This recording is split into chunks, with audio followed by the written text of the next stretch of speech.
ఏపీలో హింసాత్మక ఘటనలపై సిట్ దర్యాప్తు కొలిక్కొచ్చింది. బాధితులు, స్థానికులు, పోలీసుల నుంచి కీలక సమాచారం రాబట్టిన సిట్ బృందం ఇవాళ ఈసీకి నివేదిక అందజేసే అవకాశం ఉంది. ఎన్నికల తర్వాత ఏపీలో చెలరేగిన హింసకు కారణం ఏంటి? దీని వెనుక ఎవరున్నారు? అసలు ఆ రోజు ఏం జరిగింది అన్న విషయాలపై లోతుగా దర్యాప్తు చేస్తోంది సిట్ బృందం.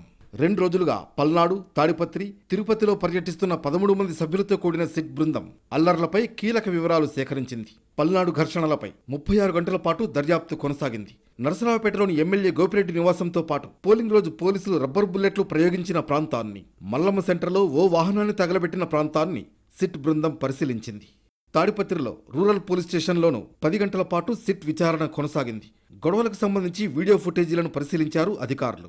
సిట్ బృందాన్ని కలిసిన వైసీపీ లీగల్ సెల్ ప్రతినిధులు ఎమ్మెల్యే కేతిరెడ్డి పెద్దారెడ్డి ఇంట్లో పోలీసులు వ్యవహరించిన తీరుపై ఫిర్యాదు చేశారు.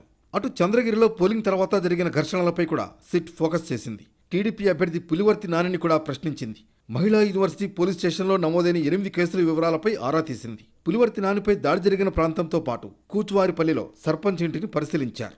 గ్రామస్తుల నుంచి వివరాలు సేకరించారు. రామరెడ్డిపల్లిలో పోలింగ్ బూత్ను పరిశీలించి వివరాలు సేకరించారు. సెక్యూరిటీ విఫలం కావడం వల్లే ఘర్షణలు జరిగాయని విచారణలో సిట్ గుర్తించినట్లు తెలుస్తోంది.